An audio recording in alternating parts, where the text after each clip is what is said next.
Lideramos el camino de la opinión pública y buscamos que la cultura del debate alcance consensos y soluciones a los problemas de nuestro país.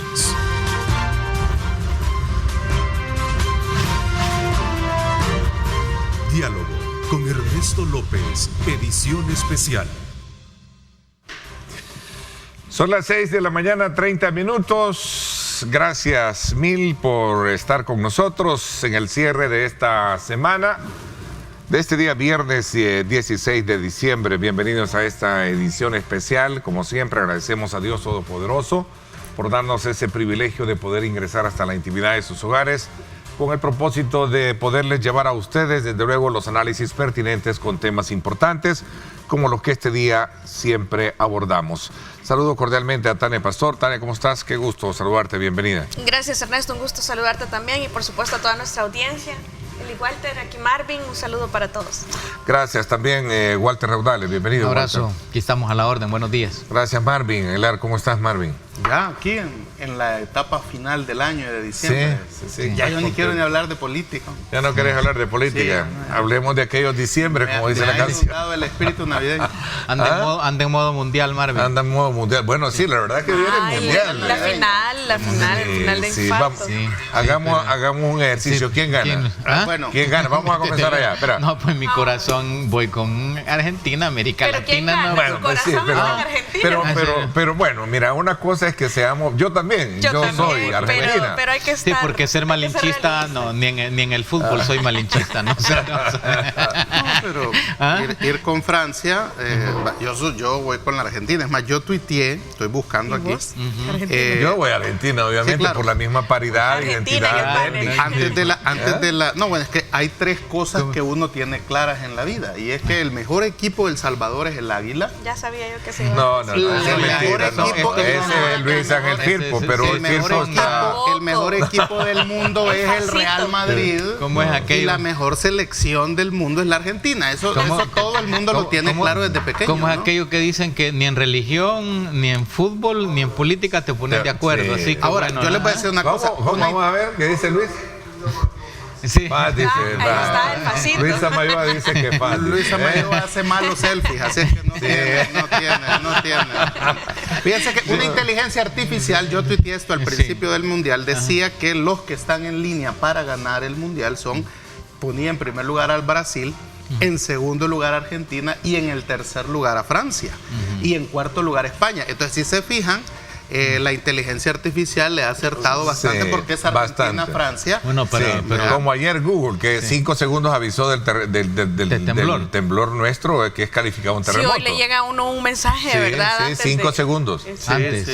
Antes. Bueno, no te da mucho tiempo, 5 segundos, pero 5 segundos por lo menos para pedir perdón. Por lo menos te para implorar perdón. Sabrás de que moriste, ¿no? Entonces, sí, no, eso es para implorar perdón. A propósito, para rodearse está pero bien. quiero decir algo. O sea, evidentemente somos latinoamericanos y la Argentina es el equipo de Maradona, y hoy el de Messi. Sí. Pero Francia también nos influenció mucho. O sea, después de la independencia, El Salvador se construye con ideas francesas, ¿no? Y O sea, solo El Salvador, no somos extraños a lo de Francia. Sí, tenemos también. influencia. Bueno, miren, un saludo especial también. Este día nos iba a acompañar el licenciado Julio Valdivieso.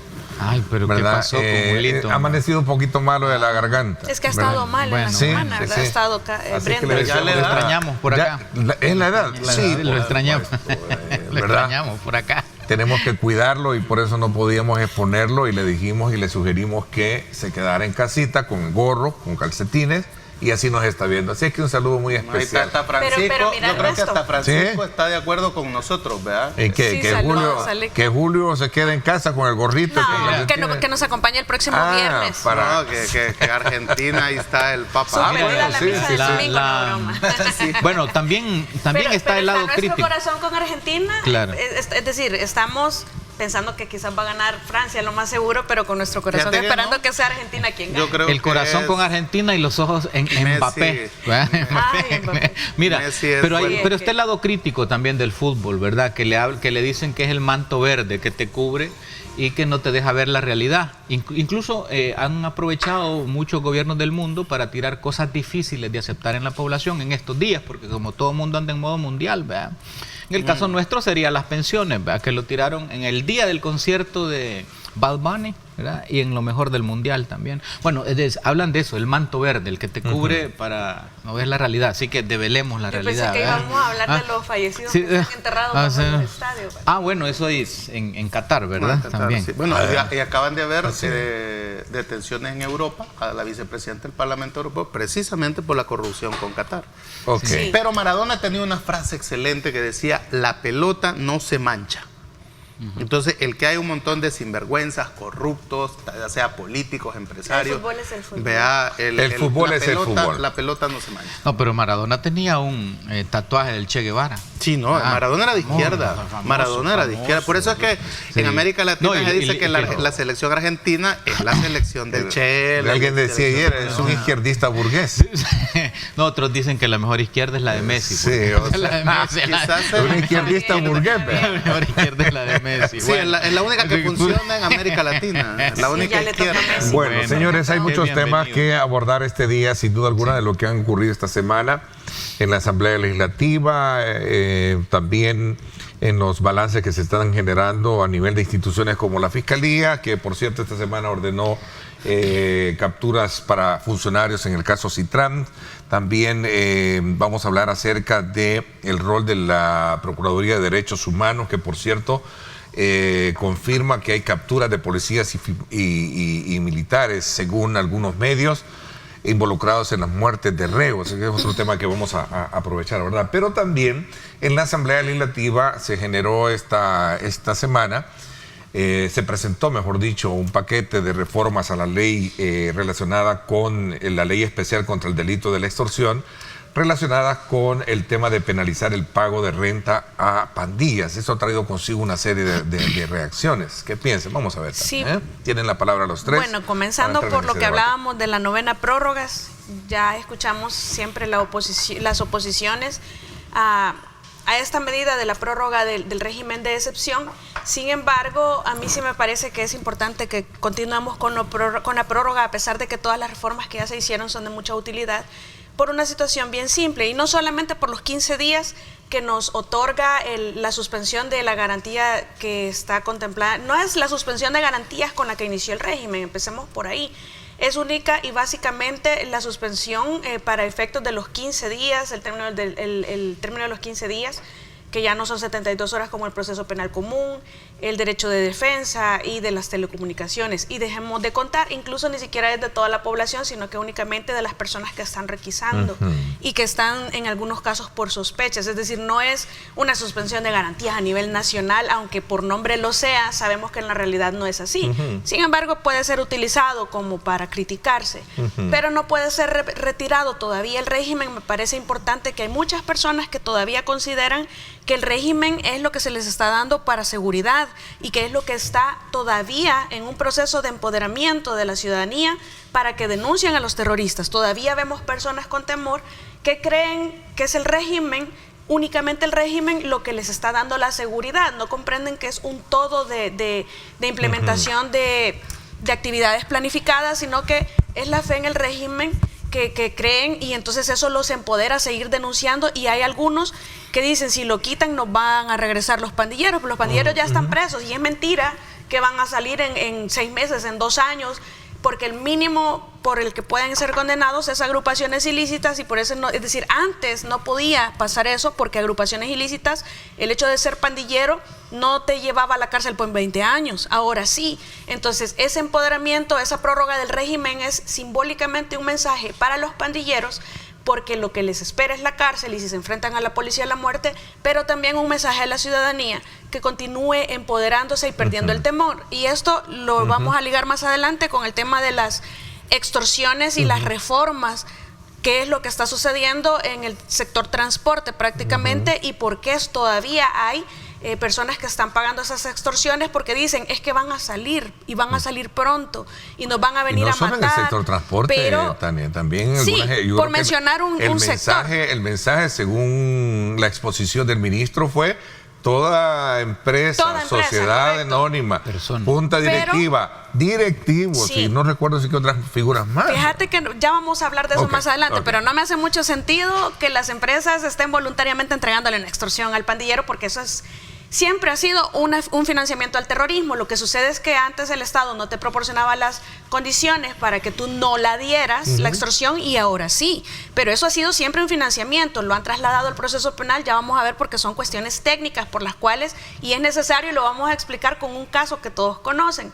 Pero realmente lo hablé del sector transporte porque es donde todavía hay motoristas que mencionan que aunque las pandillas han perdido, disminuido su capacidad de cobrar la extorsión y de hacer nuevos reclutamientos, ciertamente todavía siguen cobrando extorsiones a algunas unidades, muy disminuido, muy mínimo, pero todavía se sigue dando, y se sigue dando porque tienen temor que los vayan a matar.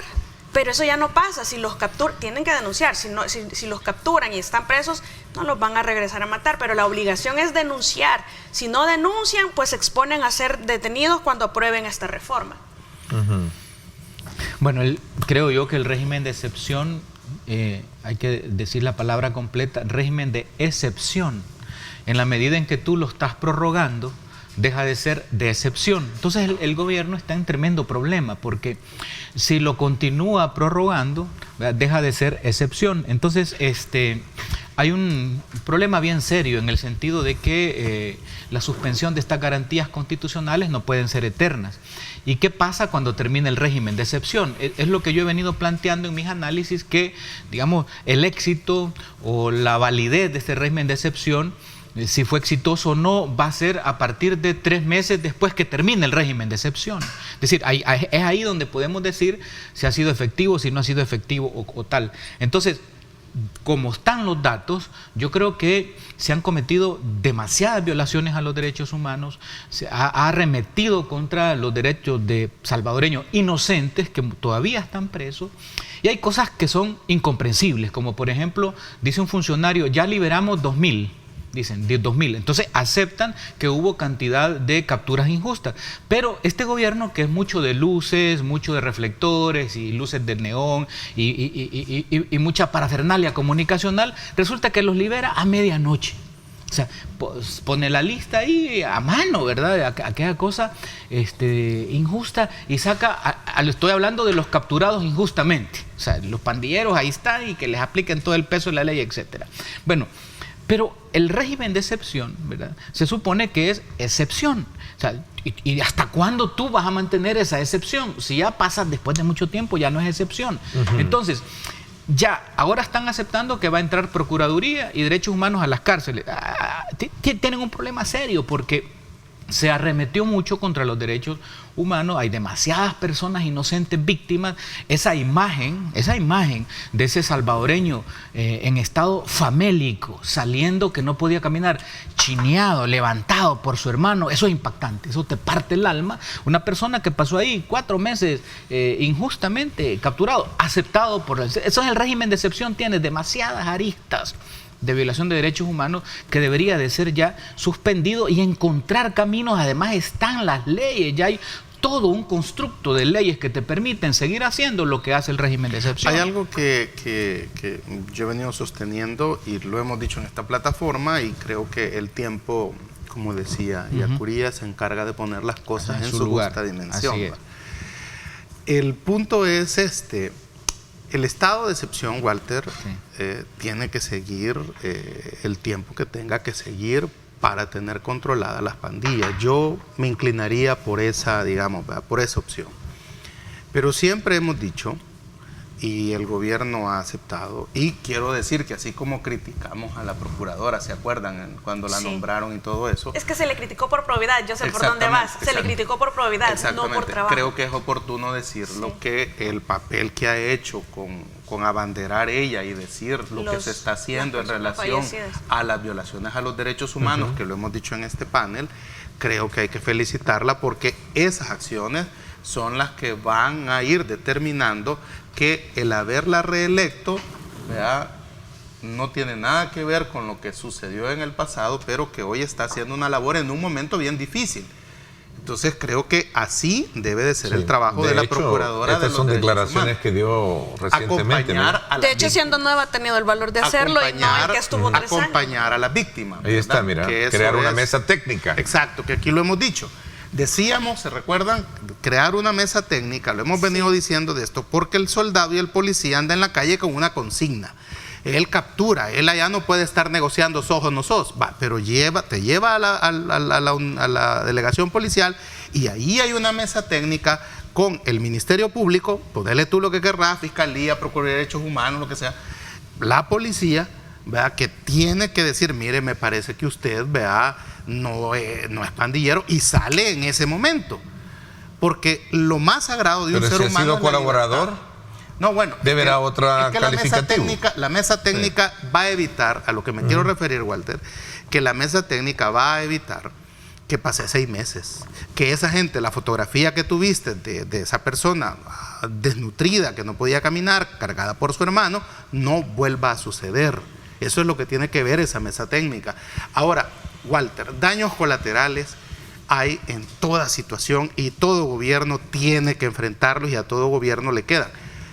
El año de la guerra que libró el gobierno de Salvador Sánchez Serén, que tú has dicho que estuviste cerca de él, entre el 2015 y el 2016, si estás al tanto y estuviste cerca, ahí hubieron 1.500 muertos, ¿verdad?, en horario laboral de la policía de 8 a 4, que se reportaron murieron en combate con la policía. Y algunos ahí aparecieron con balazos en la espalda, en la cabeza. Eso, Walter, nunca se investigó. Y esos 1.500 muertos que hubieron en esa guerra que libró de frente el gobierno de Sánchez Serén, siguen ahí, estando sin saber, ¿verdad?, cómo murieron. La cosa es que murieron, ¿verdad? Entonces, siempre hay esos daños colaterales. Ahora bien, a mí esa palabra daños colaterales me causa escozor. Sí, yo sé. Y me causa incluso hasta preocupación escucharla de personas humanistas como tú. ¿Pero cómo lo llamarías? Porque 90 muertos, ¿verdad?, en este régimen de excepción, que están reconocidos. La tortura reconocida. Nosotros dijimos la tortura, nosotros hablamos de esos muertos y ahora lo aceptan. Y ahora lo aceptan las autoridades. Claro. O sea, está bien. No hay que esperar 40 años para, como en el Mozote, que nunca lo aceptaban. Exactamente. Entonces, fíjate cómo se está desboronando. O sea, todo lo que mantuvieron como una burbuja publicitaria de la perfección del estado de excepción, ahora se aceptan torturas, bueno, fueron sentados en Naciones Unidas, se aceptan muertos, se aceptan entonces eso. Pero está bien, ¿no? O sea, se tiene que, como si no lo hacen está mal, y si lo hacen lo que estoy diciendo yo es que porque la verdad no tiene que tardar. La verdad es verdad, lo que estamos hablando con Marvin es que por lo menos en esta ocasión no estamos hablando. Exacto. La verdad es verdad. Ya se juzgó el Mozote. No, 40 años lleva ahí eso. Es que no. Se juzgó el caso de la UCA. Lleva otros 30 años. Entonces, pero estos se han detenido ya a 14 personas, policías y soldados, vinculados a esa 14. Mira, fíjate 14. Que hay una técnica. Y van a haber funcionarios, ojo, porque lo ha anunciado así la Procuraduría, funcionarios que son, me imagino, los responsables también de eso, de las torturas, de las muertes. Fíjate que se ha reconocido. Anda a decirle tú, solo quiero decir una cosa. Solo quiero decir una cosa. Anda a decirle tú que es daño colateral a aquel niño de aquella imagen que salió en portada en todos los periódicos llorando sobre el féretro de su padre, que fue uno de los primeros muertos en el régimen de excepción, muerto vapuleado dentro de la cárcel. Entonces ese niño hay que anda decirle que fue daño colateral. A ver, que hable uno primero. Justificar ninguna muerte. No se puede justificar ninguna muerte. Vamos a ver.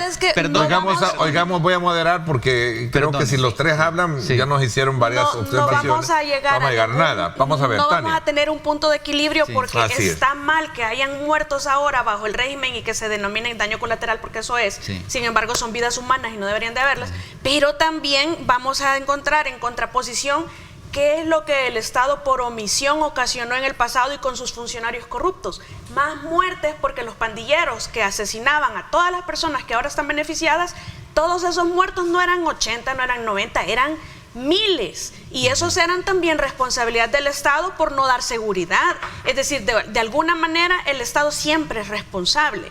Entonces, por eso la obligación del Estado es garantizar la vida de forma absoluta, pero no tiene los medios todavía para hacerlo, entonces tiene que hacerlo de forma progresiva y en la medida de lo posible garantizarla a todos. Lo que sucede es que antes por omisión no se la garantizaba a miles de personas que estaban dominadas en el territorio por los pandilleros y ahora está dejando de garantizárselas a algunos cuantos, que no es aceptable, pero sucede. Y sobre los detenidos, pienso yo que lo cuestionable es que no hayamos escuchado nosotros esto por parte del Ministerio Público Fiscal antes, que nos tengamos que enterar por la nueva procuradora y que hayamos tenido varias veces sentados en podios de entrevistas al fiscal general y que nos está diciendo de que ha hecho revisiones de los casos y que todo está bien, pero de pronto ahora vemos nosotros, no, ya hay 14 detenidos, entonces no estaba todo bien. Si acaso se hizo por estrategia y para no alertar, está bien. Sin embargo, necesitamos saber que las cosas están funcionando. Esto es un mensaje para los que están en el territorio todavía,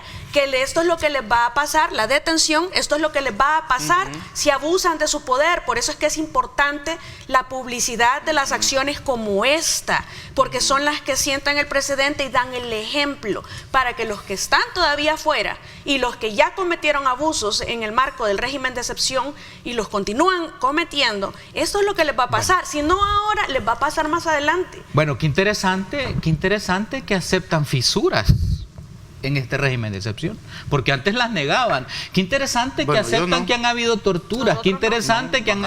Mira, yo quisiera dejar vea, bien claro que ninguna muerte se justifica, ¿verdad?, por un daño colateral, ninguna muerte. Y entonces en ese sentido lo que sucede es que, digamos, el gobierno tiene ya que encontrar una salida. El régimen de excepción no se puede prolongar por tanto tiempo, no puede llegar a las elecciones en un régimen de excepción. Evidentemente hay salidas. Lo que vislumbramos a través de un análisis es que van a subir, digamos, la información de que ya día cero homicidio, y van a declarar ya el triunfo sobre las pandillas, que ya lo hagan, ¿verdad? Pero en el sentido de que si hay aquí casos en este régimen de excepción, ¿verdad?, de lesa humanidad, que los enfrenten. ¿Dónde está el custodio que según el relato de los que están ahí, de esos relatos que se llevaron a Naciones Unidas, ¿dónde está el custodio que mató a golpes a unos muchachos que salieron muertos? ¿Dónde están ahí los policías o los custodios, los responsables, digamos, de unos jóvenes que metidos en barriles con hielo, ¿verdad?, relatado por el papá que también estaba preso, ¿verdad?, y vio morir a su hijo? Entonces, pero no me deja terminar mi idea. Entonces, lo que quiero... No, pero es que mucho tiempo te llevas, pero de todas si la maneras, licenciada le dio más tiempo. Lo que quiero yo sintetizar, lo que quiero yo decir es que se puede hacer persecución a las pandillas, persecución al crimen organizado, ¿verdad?, sin violentar derechos humanos, sin arrasar con personas inocentes. O sea, que, es decir, entonces hay que, en ese sentido, tienen que formarse, educarse al policía, el soldado que anda ahí, darle formación en derechos humanos, explicarle que existen derechos de las personas. No se puede hacer eso. Vamos a ver, antes de que digas algo, solamente quiero acotar que con lo que dice Lick, cuando se detienen a estas personas o cuando hay un custodio que cometió esta violencia que terminó o desencadenó la muerte de alguien y que es abuso de poder y eso es un homicidio, que no solamente se queda en el custodio, ahí hay personas que tuvieron conocimiento de lo que hizo ese custodio y callaron. Eso también es delito. Si esta persona llegó a la morgue, medicina legal la evaluó, vio que había señas de tortura y no lo informó, es otro que cometió delito. Si llegó al fiscal, el fiscal vio la evaluación de medicina legal, la autopsia, y determinaron que hay señas de tortura y no procesaron a las personas involucradas, también es delito. Es decir, es una cadena en cada una de las personas fallecidas en poder del Estado o bajo la tutela del Estado, que no solamente involucra a la persona que directamente haya cometido el asesinato o la tortura, sino que es una cadena de personas y de funcionarios que tuvieron la obligación de informar. Al niño que tú mencionaste, que recuerdo esa escena, yo le diría a ese niño que los responsables de la muerte de su padre están presos. Eso le diría yo. Que el Estado le falló y que el Estado le pide perdón y se le indemniza por esa acción. Porque eso es lo que toca hacer, ¿verdad? Entonces, eso le diría yo a ese niño.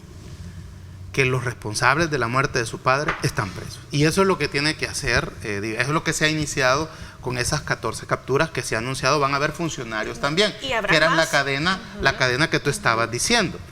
Entonces, yo no estoy justificando muertes, ¿verdad? Nadie debería de morir. Pues sí. Pero así, o sea, pero es que así es la vida humana, hombre.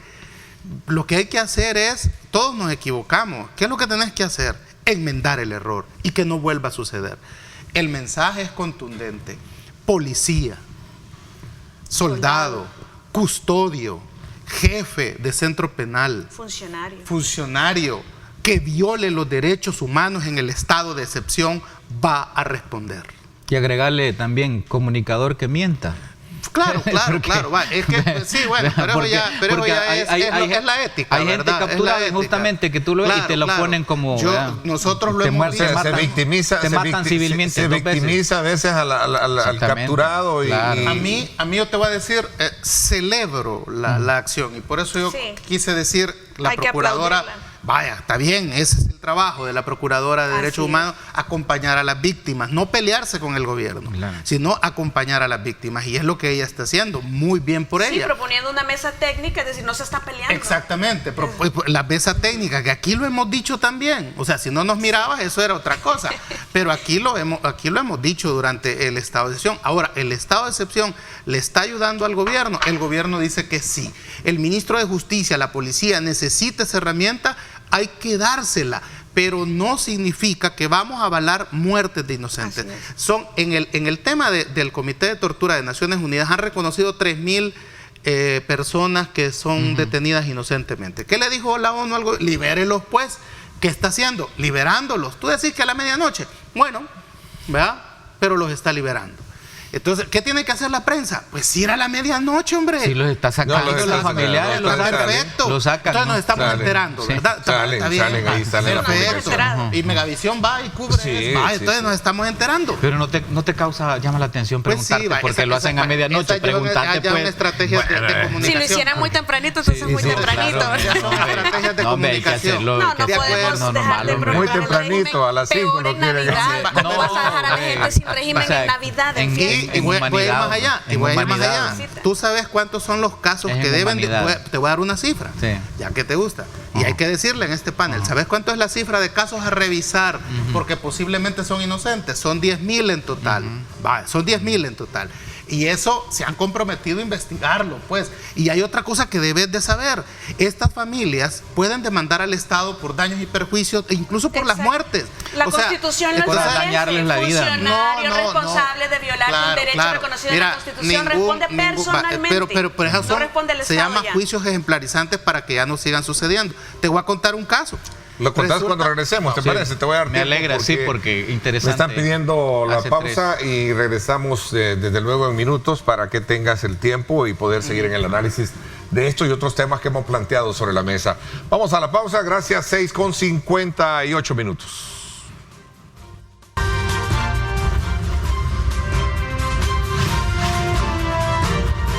Diálogo con Ernesto López, edición especial.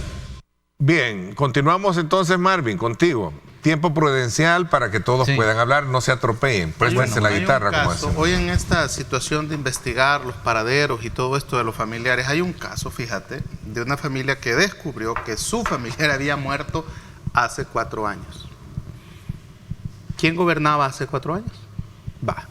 Entonces, y ellos seguían llevándole el kit que dicen que hay que llevarle. Entonces, hasta hoy se han enterado que su familiar estaba muerto, aprovechando que ¿a dónde está tu familiar? ¿Dónde estaba? No lo sabían. ¿Quién puso la restricción de ir a ver a la gente a las cárceles, a la familia? ¿Desde cuándo existe eso? Eso está desde hace bastante y es realmente este gobierno.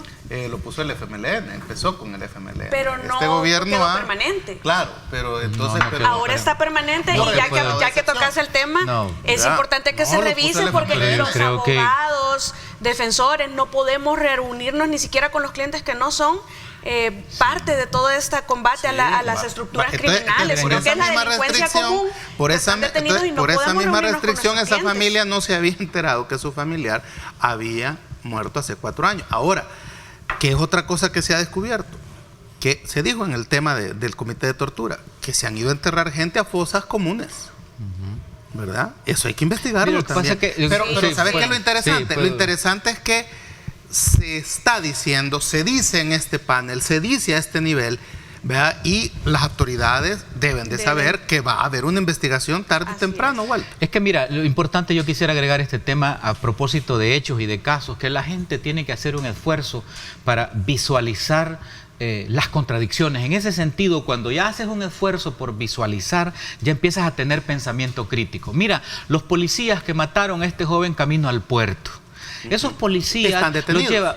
Sí, pero lo que quiero explicar es que los llevan, ¿verdad?, sin esposas, los llevan con gorros navarones, los llevan que casi les ponen alfombra roja. Y al médico aquel que no sé si mató o atropelló al gato, ¿verdad?, es expuesto, ¿verdad?, de tal manera, ¿verdad?, no solo en redes, sino también forma la misma policía. Entonces, ¿por qué esas contradicciones? ¿Por qué no hay justicia en ese tema? No, si fueron con gorros navarones. Es que no se ha hecho viral como cómo no, con gorros navarones, sin esposas, casi con alfombra roja. Bueno, entonces, ese tipo de contradicciones.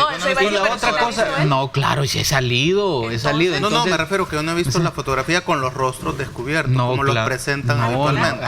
Porque no lo se da caso, pero no. ¿Por qué no les quitan el gorro navarones a estos policías, soldados que mataron a este joven también? Entonces, ese es un poco, digamos, la equidad, la justicia, la verdad, tiene que prevalecer en todo esto. Entonces, razón, Walter. y luego también, no sé qué te ha pasado ahora, Marvin, pero no sé si es que hay problemas con tus argumentos, pero a todo me estás tirando atrás y atrás 4 años, y yo estoy asustado porque cualquier cosa me dices 4 años. No sé qué es lo que pasa, porque analicémoslo en los hechos factuales. ¿Sabes qué nos dice eso? Que es el caso de los 4 años. Que hay un problema en el sistema penitenciario que no es nuevo, que se ha agudizado, que ha aumentado. Claro, por ejemplo, el hacinamiento, eso es, hasta hay una sentencia de la Sala de lo Constitucional. Mira, entonces, y hoy ha aumentado el hacinamiento, por supuesto, Marvin, que sí. El autoritarismo, la pobreza, eso es endémico, pues, en este país. Entonces, no es un asunto de que hace 4 años, es un asunto que es real ahora, estructural, es sistémico, que es real ahora, y hay que enfrentarlo como tal. Si le damos nosotros bandera verde, cheque en blanco al autoritarismo, ¿verdad? Mañana viene y el autoritarismo entendido como ese modelo donde los militares en sí mismos son los que toman, van a venir y se van a tomar todos los poderes del Estado. 14 capturas, yo interpreto. Hay una constitución y hay que regirnos a la constitución. Correcto, yo interpreto esas 14 capturas como un mensaje para que los que andan en el territorio, ¿verdad?, es decir, los soldados y los policías, acaten el protocolo y el manual que está ahí, pues, para que no vuelva a pasar el caso de la niña esta, Carla, ¿no? Que perdió a su hijo. Y que no hay justicia para Carla. Bueno, para que no vuelva a pasar eso. Los niños del Bajo Lempa, que no sea solo el showcito de la audiencia inicial. Que no sea solo el show de la audiencia inicial. Que no vuelva a pasar eso.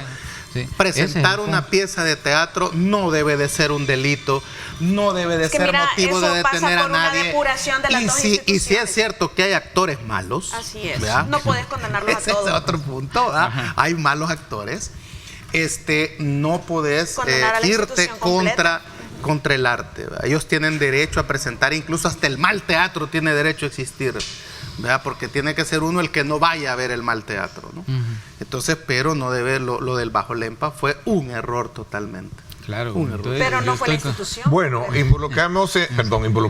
introduzcamos otro tema, que una figura que desde luego ha despertado mucha, en ese contexto mismo de la aprobación del régimen de excepción, que tiene que ver precisamente con la penalización de las extorsiones.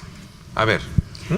Vale, sobre este caso yo quiero comentarles algo. Todos recordamos en el caso Cuscatlán, cuando apareció aquel testigo, el famoso testigo Noé, que involucró a varios funcionarios que debieron haber sido procesados y condenados junto a esos 400 pandilleros que fueron condenados, que también mágico el testigo Noé que dio para condenar a tantos, pero bueno, lo que sucedió es que aparecieron funcionarios involucrados. También vimos fotografías del exalcalde de San Salvador con aquel montón de dinero que se lo estaba entregando a los pandilleros, que él mismo lo reconoció, que incluso el que era presidente del COEN en ese momento, al parecer en entrevista en sede fiscal, reconoció también que él había dado dinero que se le había entregado para este mismo efecto. Eso en esencia es puro y llano financiamiento del terrorismo. Lo que sucede es que nuestra ley, la LECAT, la Ley Especial contra Actos Terroristas, En El Salvador no se le aplicaba de forma directa a los pandilleros, porque para que se les aplicara, o por ejemplo a los que financiaban los terroristas, porque para aplicarles un delito o procesarlos por un delito de esa ley tenían que haber sido parte de la organización terrorista. Entonces, es decir, no se le podía sancionar como parte de la organización terrorista si no había cometido ninguno de los delitos de la ley. Entonces había como ese impasse para sancionar a las personas, porque el exalcalde cometió claramente un financiamiento al terrorismo, igual que el expresidente de la Asamblea Legislativa, que todavía tenemos de diputado por el Parlacen. Entonces, esa dificultad de procesamiento ahora se traslada al ámbito de las extorsiones, para el muy efecto de no tener ese impasse procesal que la jurisprudencia salvadoreña de los jueces especializados sentó en el pasado, y que por eso salían libres muchas personas. Pero bueno, lo que sucede es que no se alcanza a comprender completamente cómo se percibe o se concibe que van a haber empresarios que de forma voluntaria van a estar entregando dinero a las pandillas para financiarlos. Es decir, aquí tiene que mediar un dolo, es decir, la intención, el conocimiento y la voluntad de que lo que se está haciendo...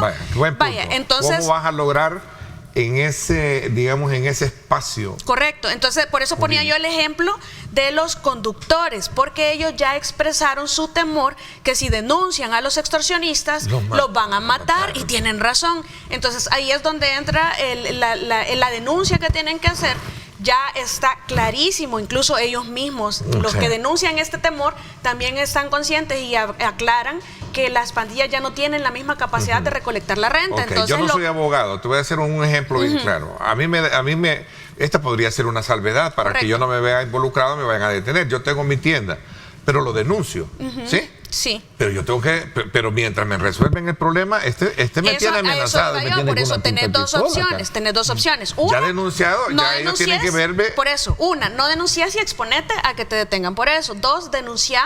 Y por supuesto, yo personalmente, yo seguiría pagando la renta, pero la fiscalía ya tiene que resolver ese problema, porque ya no es mío. Mientras no te lo resuelve, vos no podés jugar con tu vida. No me pueden detener. Exacto, no me pueden detener. pero ya denunciaste. Ya denuncié, o sea, tiene que ser como el salvoconducto. No, pero no pueden. Perdón, lo que sucede es que sí estamos, por eso es que las organizaciones o muchas personas han criticado esta medida como una medida de revictimización de las personas extorsionadas. Sí. Lo que sucede es que no estamos en la misma coyuntura de antes. Ciertamente ya las pandillas perdieron el control del territorio, ya no tienen la misma capacidad de recolección de la extorsión, entonces necesitamos como darle el golpe o la puñalada que les ocasione completamente la muerte. Y la muerte para ellos es su financiamiento, y si les cortamos el financiamiento, por eso es que las instituciones... Veamos ya te doy la palabra. Ya te recordemos este caso de extorsión. Veamos. Vamos a ver, pero denle el volumen, pues. Ahí. No oímos. Ahí están extorsionando.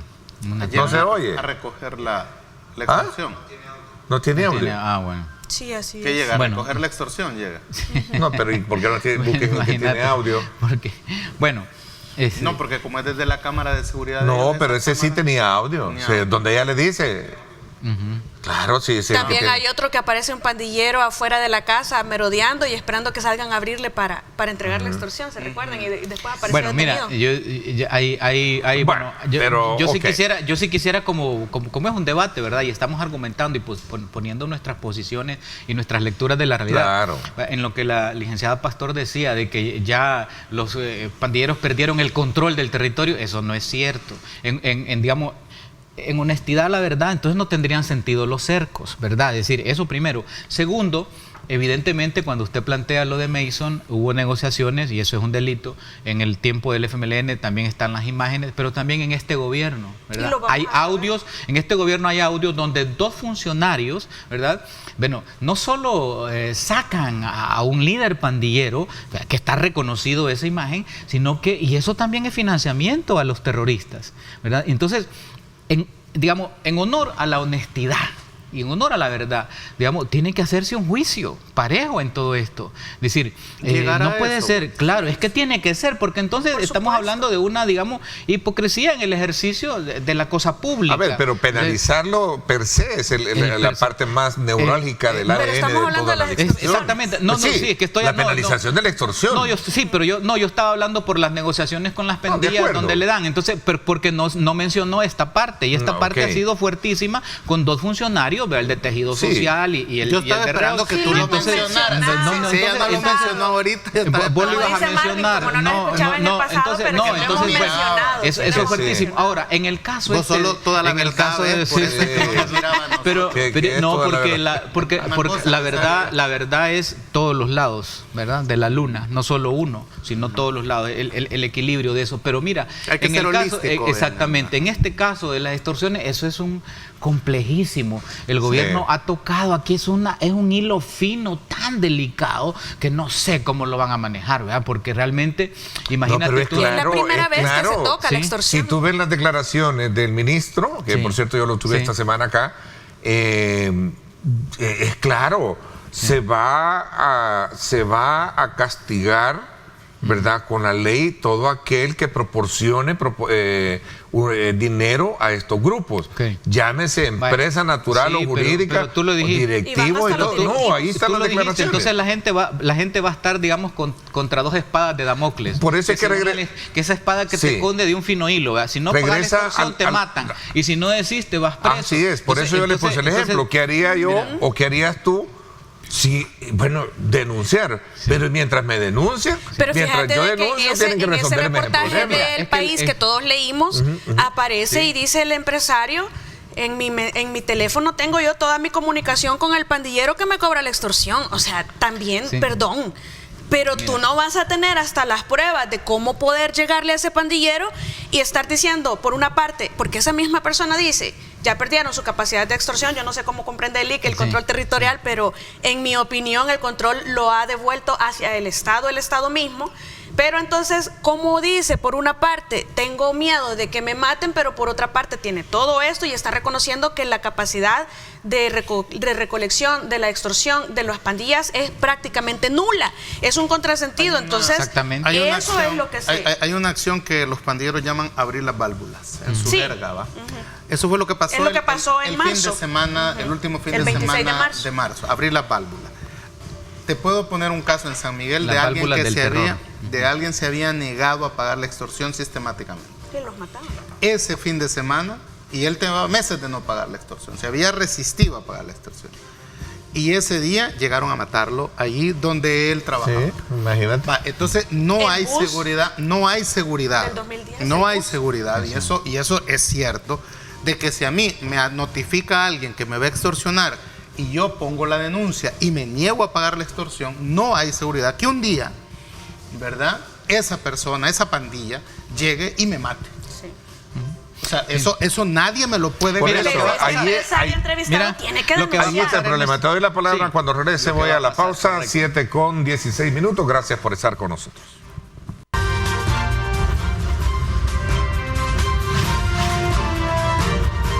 Diálogo con Ernesto López, edición especial. Bueno, gracias nuevamente por estar con nosotros. Estamos en este análisis del abordaje sobre esta propuesta de la penalización de las extorsiones, que tiene muchos elementos polémicos, pero también frágiles para poder. A ver, tú querías hacer una aclaración. Sí, estábamos platicando acá y el Walter nos hizo una acotación muy importante, y es que se puede entender que estamos fomentando el financiamiento del terrorismo, pero es que cuando nosotros decimos pongo la denuncia y pago la extorsión, obviamente hay una parte en la denuncia, cuando la fiscalía ya tiene conocimiento, que hace entregas controladas, es decir, ya te va a estar cuidando desde ese momento. Obviamente, si usted llega, mire, y si la fiscalía no llega, tú le puedes decir, ¿qué hago ahora? Ya puse la denuncia, pero si no le pago, el tipo va a venir y me va a matar, o va a matar a algún familiar mío. Van a hacer la entrega controlada para entonces capturar a la persona que recoge la extorsión, van a capturar al que me está mensajeando cobrándome la extorsión, porque eso es una red, no solamente es el que recoge la extorsión. Entonces, ¿qué garantía me dan que por poner la denuncia ya mi vida ya no corre peligro, entonces yo ya tengo que dejar de pagar la extorsión, porque entonces es responsable directo. Si no paga la extorsión y esa persona muere, directamente es responsable ya la autoridad que no le proporcionó la seguridad. Ojo que la Fiscalía está para investigar delitos, no para dar seguridad. Sin embargo, ya aquí entra la responsabilidad que tiene la Fiscalía de actuar de inmediato, y que hemos visto que el nivel de efectividad de la policía ha sido bastante mejorado en esta coyuntura, y que le garantice a la persona que si paga o no paga de acuerdo a la instrucción que se le dé al poner la denuncia, ya sea responsabilidad completa de la guía estratégica que establezca Fiscalía con policía. Si ellos están implementando esta reforma es porque ya tienen un protocolo de actuación cuando estas personas lleguen a denunciar, y asegurarse que qué es lo que van a hacer, qué pasa cuando estas personas ponen la denuncia de inmediato, porque no es que en el momento que ponen la denuncia la seguridad está garantizada, las personas todavía tienen temor. Entonces las autoridades deben tratar esto de verdad con mucha delicadeza, porque sí son víctimas que van a ser ahora víctimas del Estado. Entonces, ¿cómo no caer en una revictimización de parte del Estado? Es una línea bastante delgada. Aclarado el punto para evitar malos entendidos. Excelente, sí. Mira, yo creo que el Gabinete de Seguridad tiene que repensar esto, tiene que repensarlo por varias razones. Uno, por lo que ya han explicado ustedes muy bien, pero hay otro también que yo creo que se nota un desconocimiento de la ley de comercio en este caso, porque, digamos, una sociedad anónima, un representante legal de sociedad anónima, digamos, es una personería jurídica muy distinta de una persona natural. Tú no puedes ir a traer, digamos, a una persona natural cuando corresponde a una personería jurídica. Es decir, ahí hay un hilo que lo desconocen, pero también...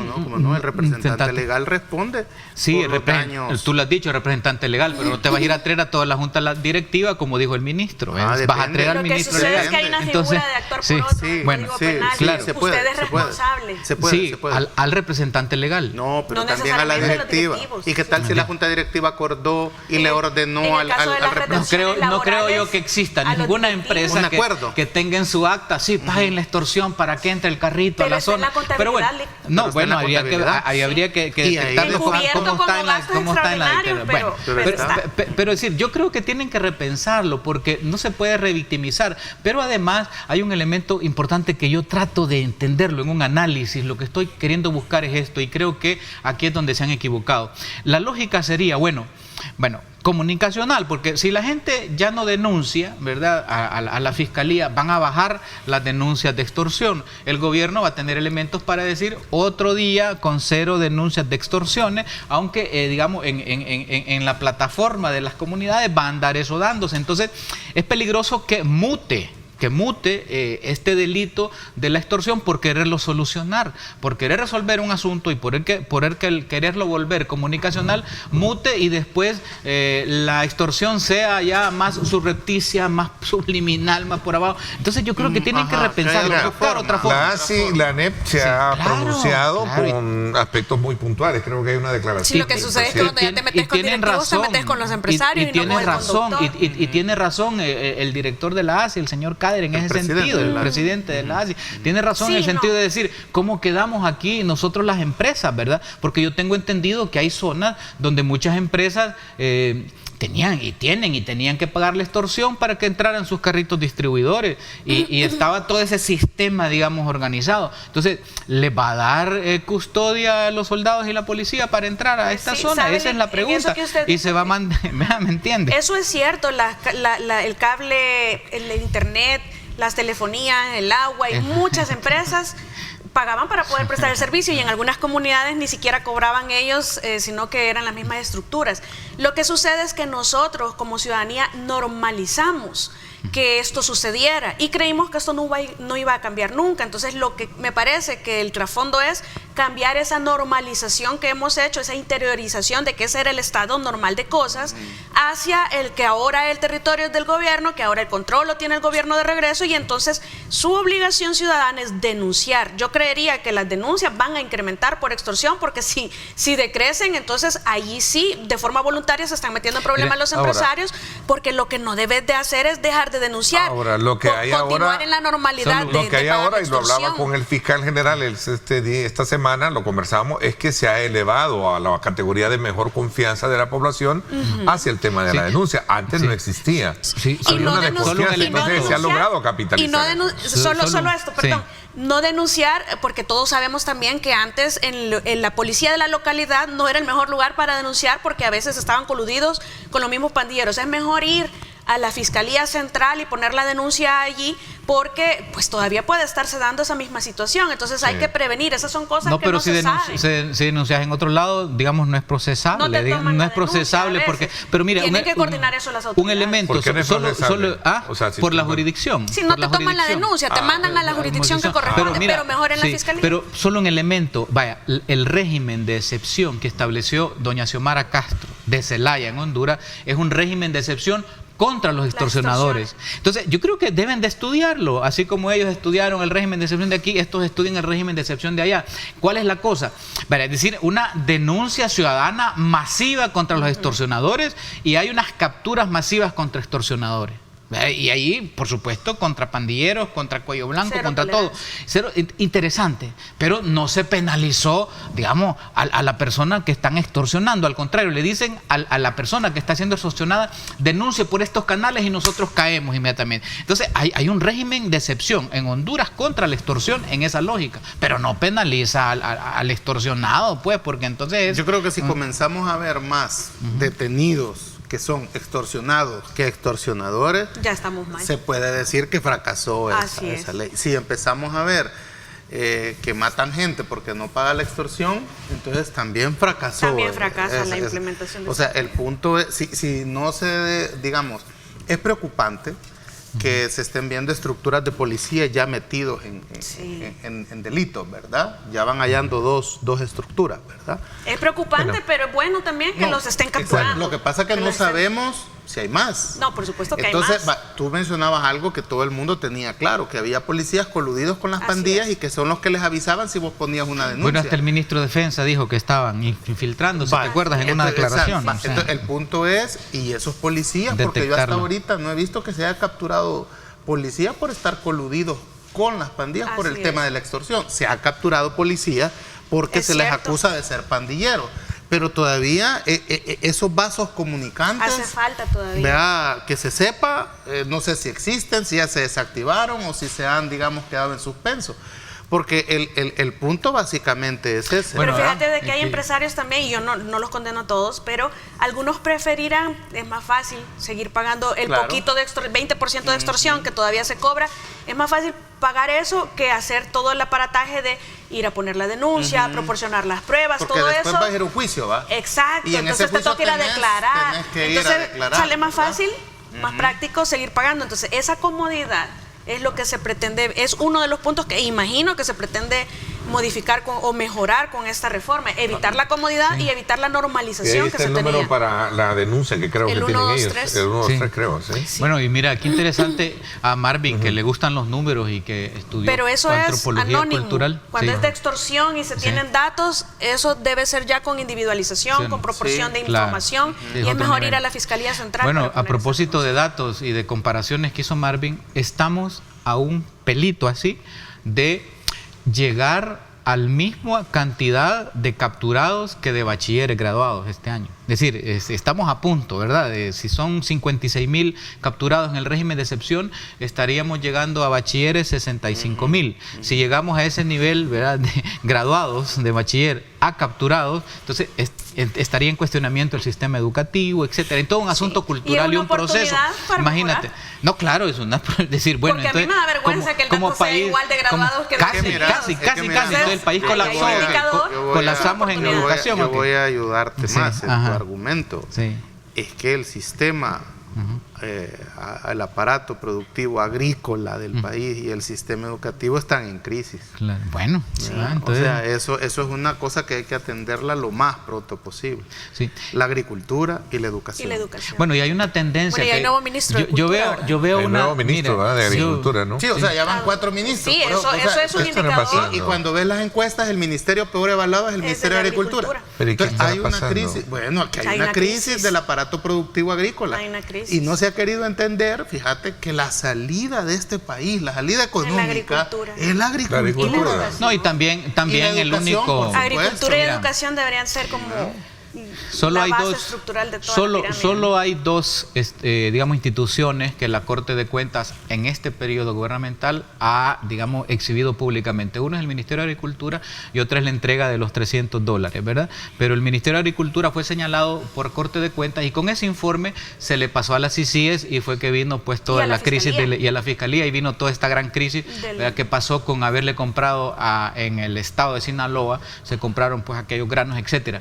Pero mira qué interesante, yo estoy observando en este gobierno una tendencia que, por ejemplo, intenta culpar a otros. En el caso de la basura, yo vi una campaña que decía, tú basura, y no sé cuánto. Y ahora estoy viendo a la persona, tu extorsión que tú pagas.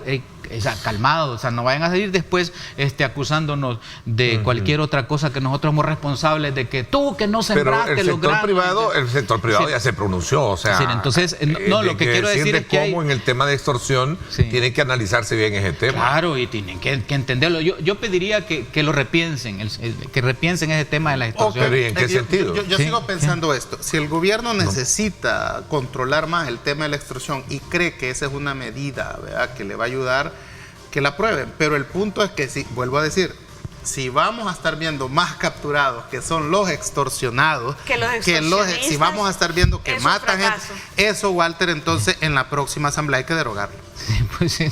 Pero es que no se ha aprobado, creo que entró a discusión en la ley, ¿no? Entonces, es decir, pero como aquí vamos a prueba y error, ¿verdad? Porque somos un país bananero, ¿verdad? No debería irse a prueba de error, debería de al contrario. O sea, ¿qué es esa prueba de error? Vamos a una pausa, te doy la palabra cuando regresemos ahí en una pausa.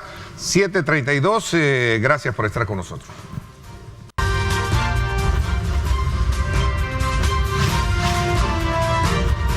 Diálogo con Ernesto López, edición especial. Bueno, gracias nuevamente por estar con nosotros. Vamos a ir un poco ya aterrizando con este tema porque tenemos otros ahí pendientes. Hay un buen resultado de encuestas que hemos conocido esta semana, donde ponderan muy bien el tema de la gestión del presidente Nayib Bukele. Una buena evaluación también en el tema de seguridad, al rol que desempeña el gabinete. La parte económica también es analizada, me gustaría tratarla con ustedes. Pero a ver, Marvin, había quedado de darte la palabra, ¿sí? No, es decir, lo de prueba y error tiene que ver con que aquí se ha experimentado desde Cristiani con Caminos Seguros, ¿te acuerdas? Que quien saca al ejército de manera temporal, ¿verdad? Se ha experimentado un montón de políticas de seguridad pública, de seguridad nacional, de seguridad ciudadana, ¿verdad? Pasamos también por esta policía comunitaria, el triste caso de los pactos, acuerdos, ¿verdad?, treguas que se han hecho. Se metió a todo el engranaje de la Iglesia Católica en ese tiempo, a la OEA. Entonces, es decir, pareciera ser que no se ha escuchado a los expertos, no se ha querido escuchar a los expertos, pero se ha probado de todo. Y al final, después de 30 años, no ha servido absolutamente nada. Entonces, se tuvo que entrar con el estado de excepción, con las consecuencias obviamente tristes que hay por los inocentes involucrados en esto, porque fue la única manera de contenerlo. Ahora viene, digamos, ya el tema de la extorsión, que es algo que no se había reducido drásticamente como se espera también, y que eso es quitarle el agua al pez, tú sabes, ¿verdad? Porque las pandillas se abastecen de eso. Falta todavía, Walter, el tema de las drogas. Si es que quien vende la droga en este país son las pandillas. Ellos controlan esos mercados. Mira, digamos, prueba y error es cuando la curva de aprendizaje nunca aterriza, siempre van en crecimiento. Pero mira, así ha sido la humanidad, tú sabes. No, es por soberbia. Cuando tú ves la historia del antiguo Egipto, la presa y las pirámides les caían. Y ahí se murió un montón de gente, ¿sabes? No, pero la prueba y error en este caso... eso se llama prueba y error. En este caso, sí te puedo decir yo, en el caso de seguridad, que el autoritarismo y el militarismo no ha resuelto en ningún lado. Funciona. Pero sí hay lugares donde se ha resuelto. Y a ti que te gusta ver toda esta Europa, porque estudiaste allá, bueno, más para el lado de Rusia, ¿vean? Pero Finlandia, Islandia, Dinamarca, ¿verdad? ¿Por qué no se estudian los modelos? Los modelos escandinavos. Escandinavos. Todo es dinero. permíteme que lo explique. Hubo un proceso. ¿Sabes qué hizo Suecia con el problema de las pandillas? Solo en Estocolmo acaban de encontrar 60 pandillas. Sí, no, pero déjalo terminar. Sí, pero un montón de dinero. ¿Sabes por qué lo de Estocolmo? ¿Sabes por qué? Porque empezaron a aceptar muchos migraciones y están en un problema. Pero los otros países que te acabo de mencionar, no te mencioné Suecia, uno de los países establecieron un pacto de nación, de gobierno, y todas las fuerzas políticas dijeron, vamos a hacer un proceso educacional en 10 años y gobierno que llegue tiene que respetar este pacto, y así sucedió. Y se hicieron un plan de educación y un plan que barrió a todo el país y en 10 años los resultados son maravillosos. Aquí Arena y el FMLN prefirieron pactar en vez de pero así no se puede, pactar con las pandillas. Pero no se puede, también, por eso te digo yo que gobierno, entonces aquí no ¿prefieren eso? No, aquí tiene que hacerse un pacto de país, todas las fuerzas políticas, todas las fuerzas sociales, todas las fuerzas religiosas, todas las fuerzas académicas, decir, vaya, vamos a hacer un plan educativo nacional de aquí a 10 años y que se respete. Tienen que aceptar las élites económicas. Las élites no quieren hacer eso. Un plan ahí, pero si no vamos a seguir en prueba de error con esto de la seguridad y nunca lo vamos a resolver. Entonces ahí es donde se tiene que crear una esperanza, se tiene que crear algo para este país, porque está claro que aquí no se va a resolver de esta manera en que se está llevando y vamos a seguir en la prueba de error. El modelo escandinavo, que yo he estudiado el finlandés y el danés, que es interesante. Sí, por eso te lo dije. Llegaron, fíjate, pero es que las élites dijeron, miren, tenemos a la par ahí a la Unión Soviética. Entonces, si no queremos que el comunismo, dijeron, ¿verdad?, se apodere de toda la Europa del Norte, entonces tenemos que ceder y darle a la clase trabajadora condiciones justas y dignas de vida. Entonces, las élites entendieron, y fíjate que ¿qué es los países nórdicos? Es un híbrido de lo que era, digamos, el beneficio comunista que tanto hablaba y el beneficio capitalista, porque el problema a veces es que solo darle a la gente. Pero con base en la educación y en la formación de las personas y sentirse orgulloso y darle una dignidad. Esto es un proceso, es un proceso enorme. Entonces, mira, ¿qué es lo que te garantiza, por ejemplo, qué es lo que te garantizaba el modelo socialista de la Unión Soviética? Era educación, salud, deporte, ¿verdad? Era una cosa arte, ¿verdad? Entonces, está bien, bueno, pero esto hay que pagarlo de algún lado, pues, ¿verdad? Si queremos tener calidad y los mejores atletas y científicos, bueno, entonces necesita el capitalismo para pagar eso, porque no sale, no cae del cielo. No, pues. no es el capitalismo. Bueno, necesitas una distribución de la riqueza. De las riquezas que ingresan al país. ¿De dónde sale? Me refiero a los ingresos de la nación, Marvin, que tienen que ser distribuidos. ¿Y cómo vas a resolver vos los problemas de este país si le das más dinero a la Fuerza Armada, más dinero y no le invertís en policía? Entonces tiene que haber el problema antes del presupuesto, es de la concentración. Es un problema de modelo, es modélico, es sistémico, pero no lo quieren cambiar, Walter, te lo dije el viernes pasado. Entonces vas a seguir lo que tú dices, prueba y error, y vamos a seguir. Exacto, eso se llama. Sigamos probando. Vos has leído 100 años de soledad, varias veces. Esto es Macondo. A ver, ¿qué piensas tú para manera de concluir, no? Bueno, lo que sucede es que es bien difícil porque sí, el Walter tiene razón en cuanto al modelo, sin embargo, yo pienso que en esta coyuntura lo que se está haciendo sí me parece necesario.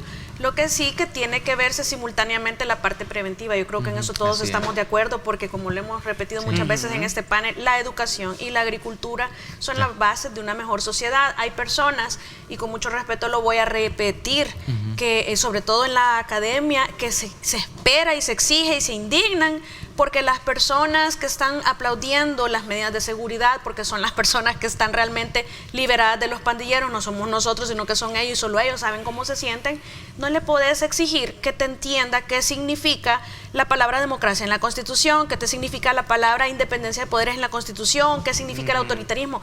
No le importa a la gente eso, y no le importa porque primero tiene otras necesidades que resolver. Ahora que la seguridad ya le ha regresado a la población, por lo menos muchísimo mejor que en el pasado, ya podemos fijarnos en otros problemas que tenemos, como la parte de la prevención, pero tú no puedes esperar que la gente te comprenda todos esos términos cuando tienen necesidad, cuando no tienen seguridad, cuando tienen hambre, no tienen trabajo. Entonces, ¿qué es lo que te queda? Planificar para que eso cambie en el futuro y te entiendan que la sesión de garantía no debería de ser la normalidad para que tengas seguridad. Yo quisiera poner un ejemplo. Fíjate, o sea, a manera de conclusión. A manera de conclusión, fíjate que sí, los pueblos, cuando se les ofrece y se les explica y se les dice, ¿va? Sí se apropian de esos pueblos. Quiero ponerte un ejemplo. Cuando yo estaba estudiando en la Compañía de Jesús, en los jesuitas, a mí me tocó hacer trabajo pastoral en la comunidad marginal, en La Chacra, allá por donde estaba la terminal de Oriente.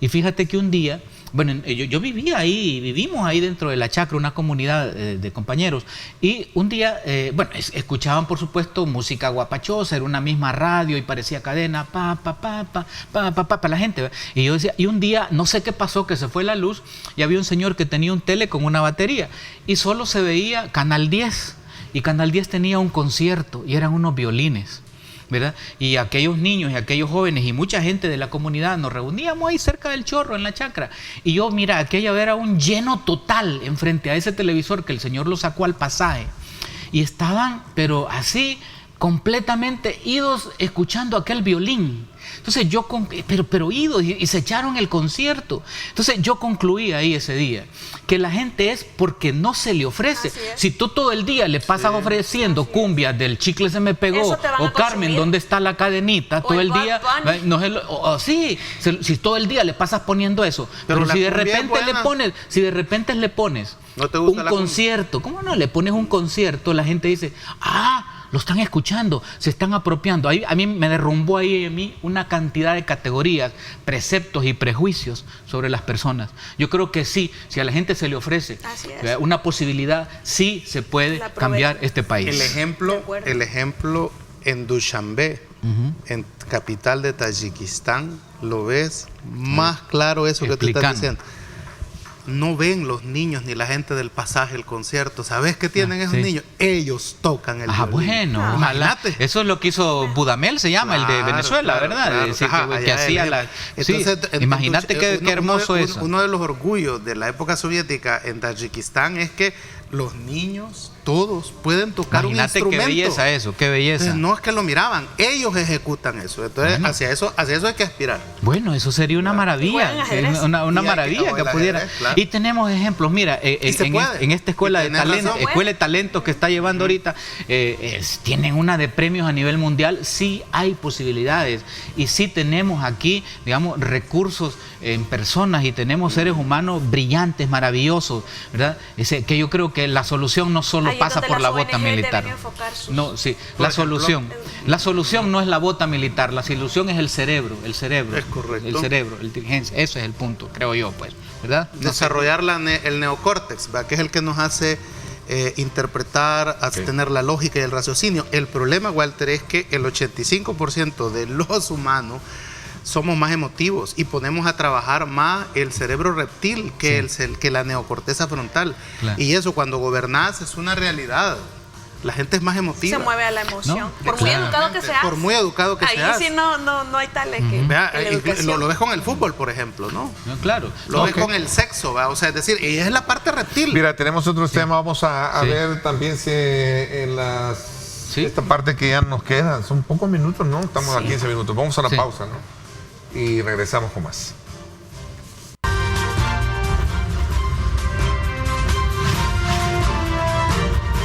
Diálogo con Ernesto López, edición especial. Bien, gracias por estar con nosotros. Son pocos los minutos que nos quedan. Bueno, esta semana también, en el marco de una evaluación del trabajo de las instituciones como la Fiscalía, nos dio a conocer también que se ha activado el tema del caso Citrams. De hecho, ya se giraron órdenes de captura contra exfuncionarios y algunos que ya están detenidos, ¿no? Sí, bueno, muchos casos están pendientes, no solo Citrams, pero en el tema Citrams a mí sí me gustaría que no fuera una persecución penal por el simple hecho que la sala declaró inconstitucional la implementación de esta política pública, porque entonces estamos criminalizando, es decir, estamos sentando las bases para lo que puede pasar en el futuro, de que una política gubernamental implementada y que en el futuro sea declarada inconstitucional, pues entonces haya un proceso penal.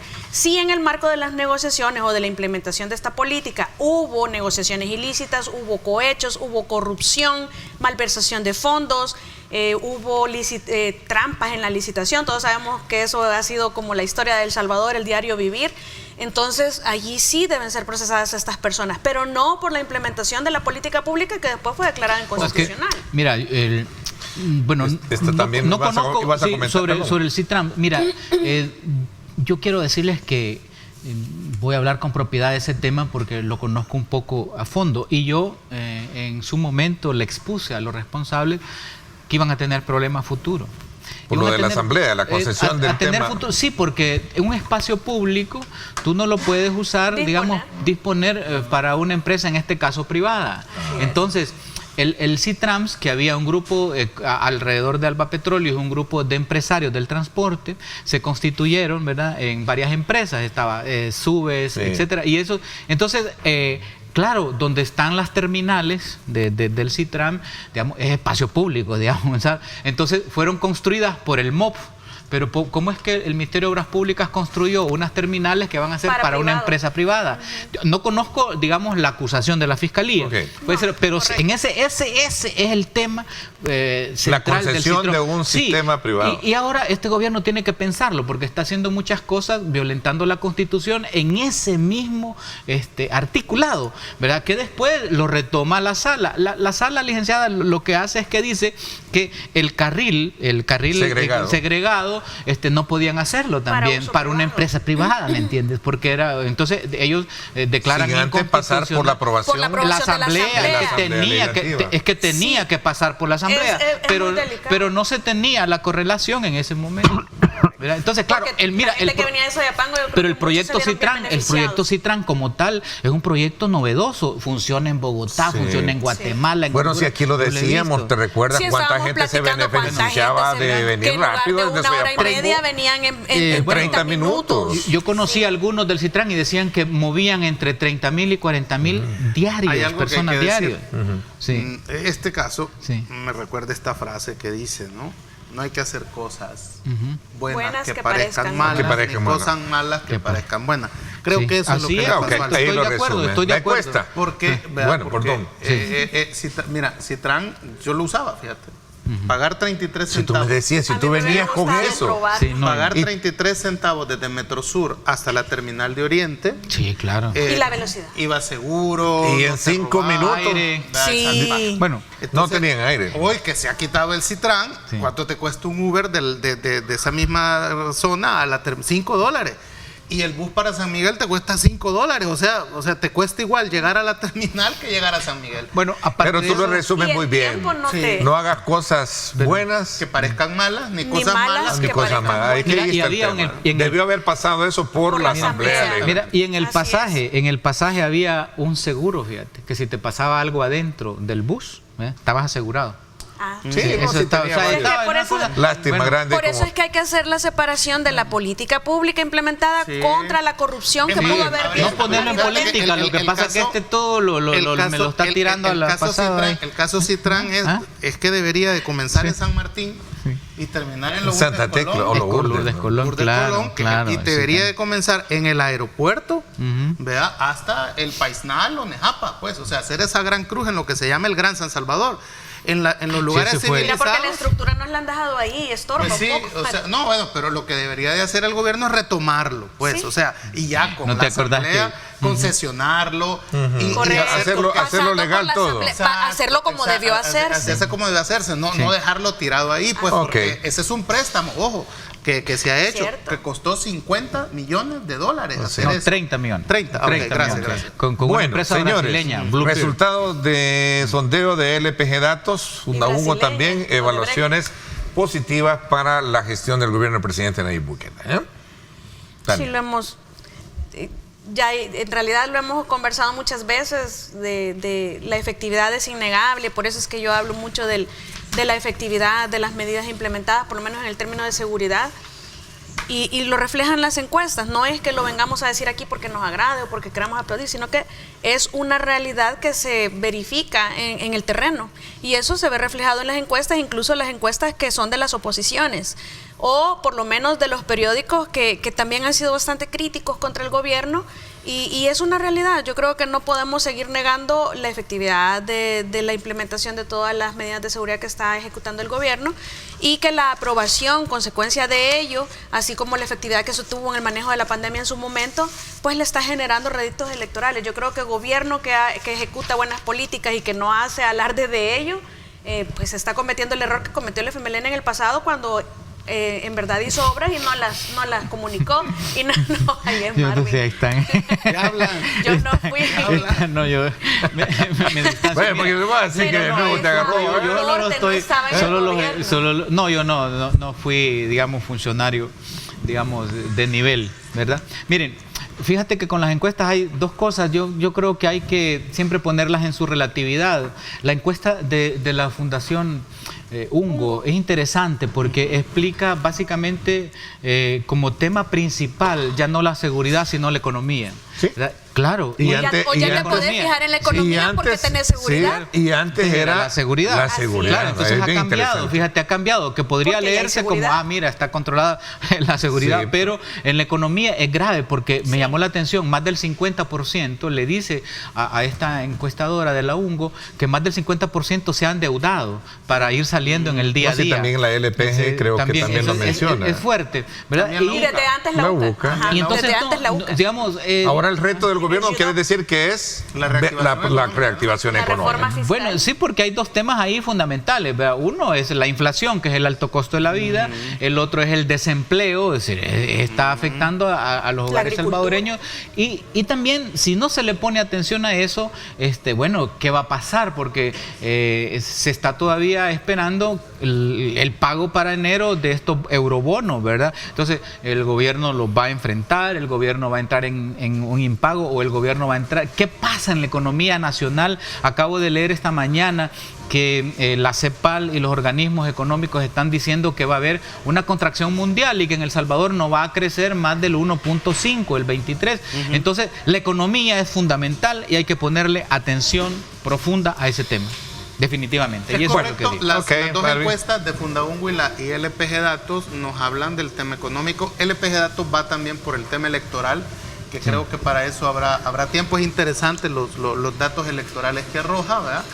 La gente está haciendo una gran diferencia entre elegir al presidente, o reelegirlo sería en este caso, entre la diversidad que quiere en una asamblea legislativa con diferente pensamiento, y sí, Plural. un cambio en los consejos municipales. Entonces es Interesante.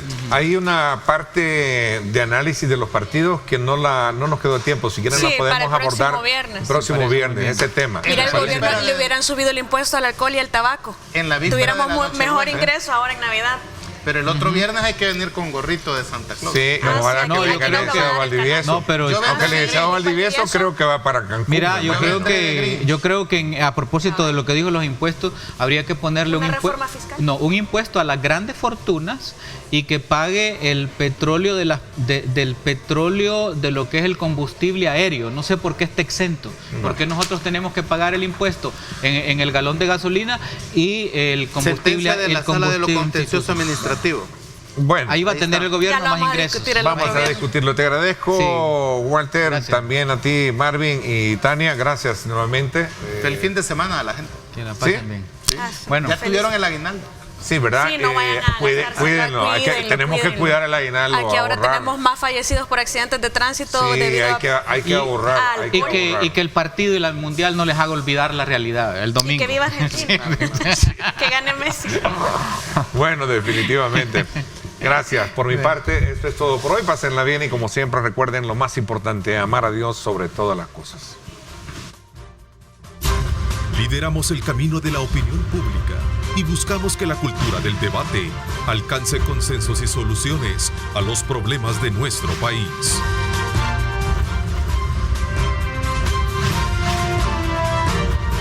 Diálogo con Ernesto López, edición especial.